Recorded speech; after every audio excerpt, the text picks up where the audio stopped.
Alright, my friends, so we are going to now talk about two options that you have for your project, okay? So I have done two separate ones here so that you can kind of get an idea what we'll do, and I will post a final picture of either option so that you can choose before you really decide what to do next. You will notice that I have traced around my bunny with a black marker. I just used Crayola, and you could do the same kind of thing. You'll also notice I put lines on here, and we're going to do the same thing, but I do want to show you what the two different options are, or at least give you an idea before we continue on. So I'm going to take my other one, which was my original that I did in the last video, and I notice I didn't trace the eyes, or I took the eyes off, okay? I did trace this. This was a mistake, so don't trace the mouth, okay? But what I want you to notice, and maybe you're already starting to see it, is that this drawing can actually be a reverse drawing. So I'm going to do that by flipping my paper. I'm going to go ahead and trace the lines that I already see coming through the paper with the black marker from the other side. And I want to do one extra line that you're going to see. I'm going to do it with my pencil just so it doesn't come through. But I want you to see if you can tell what it can be in the reverse.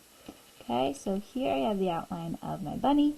But this time, instead of doing anything else, I'm going to put that circle back that we had originally. I don't remember. Can you remember that? Now, do you guys see it? See what I'm seeing? The reverse side of your bunny? So, we can either make this a reverse drawing, so you can see the front side of the bunny and the back side of the bunny. Whereas here, we'll put the eyes on and things like that. And here, you'll have the back side of the bunny. Or when we do this one, we're actually going to cut it out and put it onto a background. Alright, so let's do this step next for our bunny. Okay, so on here, I'm going to add my eyes in pencil. Again, I don't want to do the eyes in marker because then they are going to show up on the back of my painting here with the bunny. Okay, so here I have my eyes again.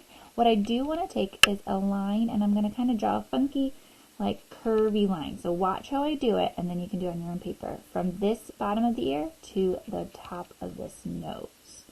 Right, so I'm going to go in kind of like a very curved 7, if I can dip it like that, and I just dip it straight down, curve it to that nose, okay? I'm going to do the same thing on this side. So right at the bottom of this ear, I'm going to move my thing so you can see it, and I'm going to do a reverse. So backwards 7, and dip down to the nose, okay?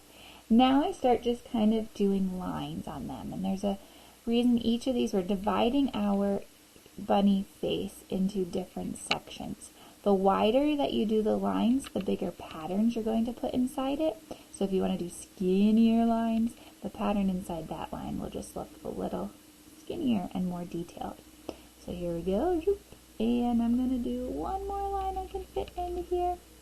Okay, when I start to get to the eyes, I'm going to go ahead and do that around there right now because we want the eyes to really be noticeable and seen. So I'm going to do a little hump right above this eye, and a little hump above this side, and then I'm going to connect these two humps with a third hump inside. Then I'm going to go down here and do a backwards hump. So a little dip, and over here a little dip, making the rabbit kind of have like a bandit streak, and I'm going to then reverse it and go up through there, okay? Filling in this spot with one dip here. Okay, and now I can do the same thing here. Dip, hump, hump, and hump. Okay, so I'll fill up the rest of my face, kind of following this pattern that I've already got going, and continue on here, here, here, here. Okay, last piece I can do is I can just kind of put circles into my bunny mouth area.